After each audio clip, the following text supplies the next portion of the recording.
With no judgment at all, I want to know a common misconception you've had about women, their emotions, and their bodies. My partner, for example, thought that pad size was based on how big your vagina was. Story 1. When I was younger, I used to fantasize about how women's bodies would feel and how they would be warm. Now that I am an adult, I have women stealing my body heat with their cooler skin and freezing cold feet. Story 2. That they are clean. In my freshman year of college, I knew some girls who roomed together, and their room was the complete opposite of the room I had with my roommates. Our room was very tidy but kind of stinky, whereas their room smelled nice but was a complete mess. Story 3.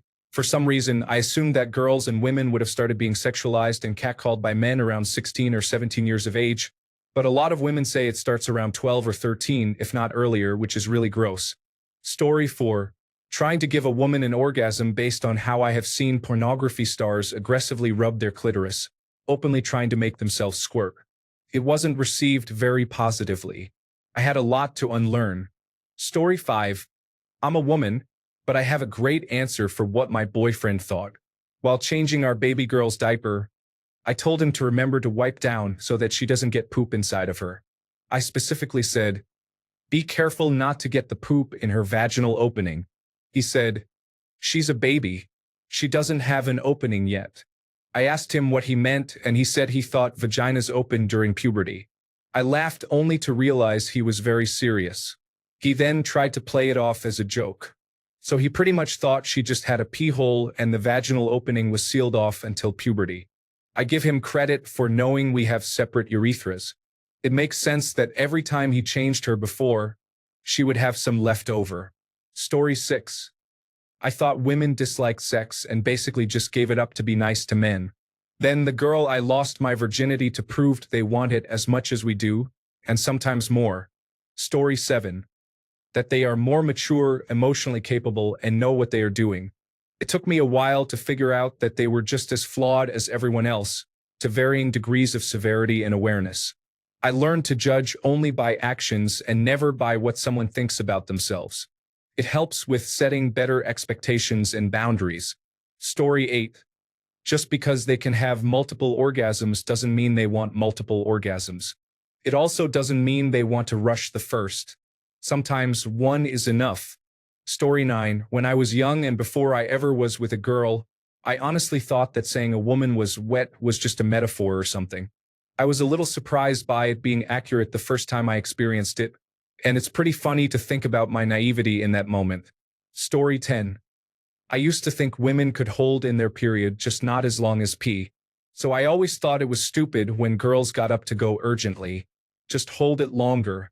Thankfully, I didn't end up learning this the hard way. My first girlfriend explained it to me when I talked about it once. Story 11. If I have to be honest, I thought women generally had less ego than men and weren't as cold. I realized that people, in general, all vary regardless of gender. Story 12. I thought all women were like my mother. Attitudinal, abusive, controlling, manipulative, and always yelling. It wasn't until I got out into the world and had more positive experiences with women that I realized my mother was just an abusive person and not all women are like that. Story 13. I grew up being taught by conservative religious people that women don't actually like sex. Boys use love to get sex. Girls use sex to get love, was repeated endlessly. I was actually kind of surprised and confused to learn that, no, sometimes women just want to have sex too without actually caring about love. I still hear people say it occasionally, and it just sounds silly now. It's like, dude, have you ever actually met a woman? Story 14. Misconception that most of you do not want to have sex, or that it is not important to you. I do not know where I got it from. It did not even click for me when I realized that you were the main consumers of spicy literature and over half the writers of fanfiction. Misconception that you all knew the terms for your genitals parts, such as labia minora, vulva, labia majora, mons pubis, Skene's gland, Bartholin's glands, etc. I do not know why I thought this was a thing. Story 15. Women often appreciate a gentle touch. From my experience, most women usually prefer if you take your time and tease a little. But that isn't everyone, of course. Story 16. Hello, trauma sharer here. When I was 6 years old, I was made to do a bunch of sexual things by a friend of my mother's. I may have actually lost my virginity to her, but I do not know for sure. I thought it was normal that young women make boys do horrible and disgusting things, like she was trying to toughen me up or something. I thought all my friends had been through it too, and they were just much tougher than me because they did not seem to be terrified of women like I was. I also thought women did not perpetrate sexual abuse because everybody seems convinced that is the case. Or maybe I must have enjoyed it or wanted it to happen because I was male. Ridiculous, I did not enjoy it at all. It was the worst experience of my life, and I did not even know what it was. For example, when she put my penis in her mouth, I thought she was going to bite it off because I had no idea what oral sex was. Anyway, I have since realized none of this was true, but I will probably be unpacking this traumatic experience for the rest of my life and realizing things about it that explain my weird personality, like why I have never had any interest in sex and why I have always been afraid of women, which a lot of people would say is very misogynistic, but I do not bother women at all, so why does it matter? Story 17. I thought women urinated out of a cloaca like a chicken, with everything coming out of one vaginal opening. I was almost 30 before I knew there is a separate urethra hidden in there. Sex education is limited here in the South, and my parents likely didn't sign the form for me to attend. Fundamentalist parents, yay. Story 18. I didn't realize how interested girls were in casual sex until I got to college. I always thought women only had sex to make men happy before. Then when I got here, I saw how interested girls were and would always hear my female friends talking about how they hope they can go home with someone they meet at a bar on nights out. Story 19. I thought the vagina was about where penises are on the body. I didn't expect it to be so far down, despite having had pretty decent sex education with pictures and all. Nothing beats first-hand experience, literally in this case. This was in times where hardcore pornography wasn't as easily available to kids. Story 20. When I was a young teenager, I had a notion that the inside of a woman's vagina is wet. Hence, there must be liquid in there, sort of like in a glass of water. I had no idea why, but I thought that liquid just magically stayed up in there somehow, and putting something in would be like dipping something into water, albeit some sort of more thick, slippery water. Story 21. A big one is that women and men experience desire for the other sex in the same way. For the longest time, a lot of guys just assume that women fancy guys in the same way they fancy women. The world makes way more sense when you understand this isn't so. Story 22. The same misconception a lot of younger men and older ones have. The idea that women are something to figure out and not, individual people. Story 23. That if I was good to her, she would be good to me. I have found that to not be true. She is going to treat you however she wants, and there is little you can do to influence it. Story 24. Women can't get pregnant if you ejaculate into them while standing. Thankfully, I got educated on that before one of my stand-up events resulted in pregnancy. Story 25. I have a list. Cleaner than men. I live with a woman. Not true in this case. Every woman is 100% sexually competent. I have to laugh at this one to hold back the tears and have the scars to show that's not true. Story 26. That they are the nicer and fairer sex. And then, when I was getting bullied in school, there was a period between 8 and 14 where I did not have a single positive interaction with them. That was fun. Story 27.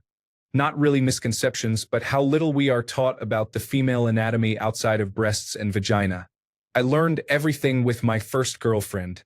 Maybe if I knew more and better, things would have been better, and I wouldn't have been the typical clueless guy saying, I finished, so that means you're finished, right? And things like that. I don't know what sex education is like today, but we were segregated into boys and girls.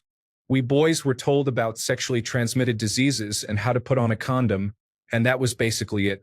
I didn't even know we had tubes kind of like in our penis. Unless you take a human anatomy class, if that's an option, these things aren't taught. Pornography isn't a good place to learn about anybody's anatomy and how our bodies function sexually. Sadly, it's where a lot of boys learn about this, which results in us being poor sexual partners for the most part. Until someone mentioned, porn actors are like stunt men for sex.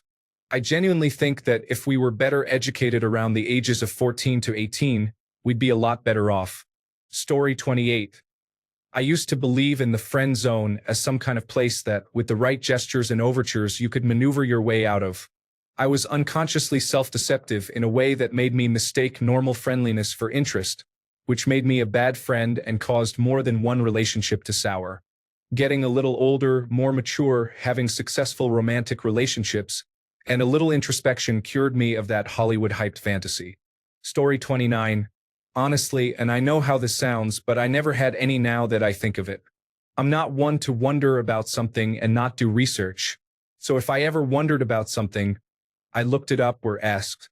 Story 30. Back when I was in college, I used to be the go-to person in my class, whom my male and female classmates approached for help with their studies or projects, and even some personal problems. Being a sensitive person, I cared about people and their problems, and I never turned down anyone who needed help.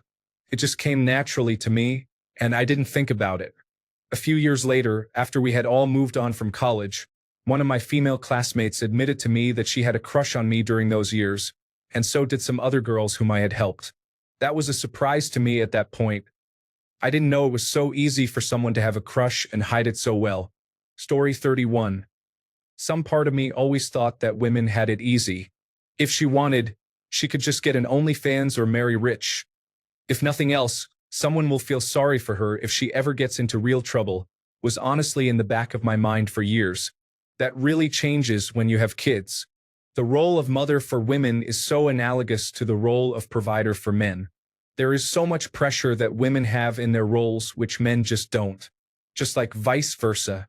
I think one of the biggest disconnects between men and women is that most people get jobs, or at least are on some kind of job track in school before they become parents. The pressure of the male role seems to reveal itself first. Some part of me honestly feels like men are better off taking care of the kids and women doing career tracks precisely because of the social pressure that each faces. Not facing those pressures gives you more freedom to actually enjoy exploring your life and less of a fear of failure. But in any event, it's really eerie. I encourage anyone reading this to pay attention to men at work and women as parents from the same lens. The similarities in social pressure and stress are eye-opening. Story 32. When I was a child, I used the bathroom after a female family member and was horrified to see that it was red with period blood. I kind of wish someone had informed me that it was a normal thing. I ran around to everyone, trying to convince them I'd seen something horrible, and everyone was so calm I was perplexed. Story 33. Sex drive. I thought it would be hot to have a partner with my same drive. It's such an interesting role reversal when you literally can't give any more, and they are asking for it. Then you have to say that you aren't in the mood, and then they get self-conscious about it. Story 34. I can't actually think of any. I've grown up in an all-women household. Most of my friends as teenagers were girls, and I work with mostly women now, all of whom I have great interactions with. I've been around women all my life, and I honestly can't think of one right now. Maybe as a young boy, I never realized how dangerous the world can be for a woman alone. It's dangerous for men too. I certainly don't want to walk alone at night myself, even as a grown man, but it's dangerous in different ways for women. Also, I don't think they are more emotional than men. I've seen plenty of women who aren't overly emotional, and I've met men who are. I can be quite emotional myself, for better or worse. And I hate this notion that women can't take accountability. That depends on the individual woman. Some women can and do take full accountability, and some men dodge accountability like the plague. That sexist notion is unfair to women. Story 35. I thought most women wanted to be independent, looking for an equal partner and personal development. These women exist, but most of them just want a protective man. Stronger than them, a secure life and social status. Story 36. That women can get laid easily. I know, but as a young man who teetered on the edges of the manosphere, it's a pretty prevalent misconception that was shared a lot. I mean, on one hand, it is much easier for a woman to get laid at a bar or club, but on the other hand, they open themselves to hurt, trauma, and danger. Women know that all too well, and that trauma dominates every interaction they have. I knew this before, but I developed a deeper understanding once I got a long-term girlfriend. The way she describes her friends' interactions with men they're interested in, they sound so cautious and afraid. like they're approaching every interaction through the lens of unprocessed trauma. Some women sound like they really are suffering. It also sucks for the men they're seeing, as the smallest thing sometimes sets them off. It's usually one wrong sentence or choice of words that. Story 37. Woman here. There are two misconceptions that upset me and still do because I still hear them to this day. First, the idea that women are naturally maternal and that even if a woman doesn't want a baby, she will love it the moment it's born. That's completely false. My pregnancy was forced on me, and I hated my child for the first 3 years of their life. I did my motherly duties, but my heart wasn't in it. Took a long time to get close to my child. Now, we're inseparable and extremely close, but it wasn't that way in the beginning. The other misconception is the belief that wild women like me just need the right guy to tame us. Some women are simply more spirited in the way they act. They don't tolerate nonsense from people and will call you out. They are constantly on the move, always eager to learn. Essentially, either you keep up with us or get out of the way because we will move past you. We're less concerned with societal expectations and more focused on improving our lives in ways that are beneficial to us mentally. Frankly, this does intimidate some men, and I understand that. But I'm not interested in holding someone's hand if they aren't going to attempt to keep up with me. I wasn't looking for a man to be my world. I was looking for one to be a part of my world. I found him. It wasn't easy at first, but we got there.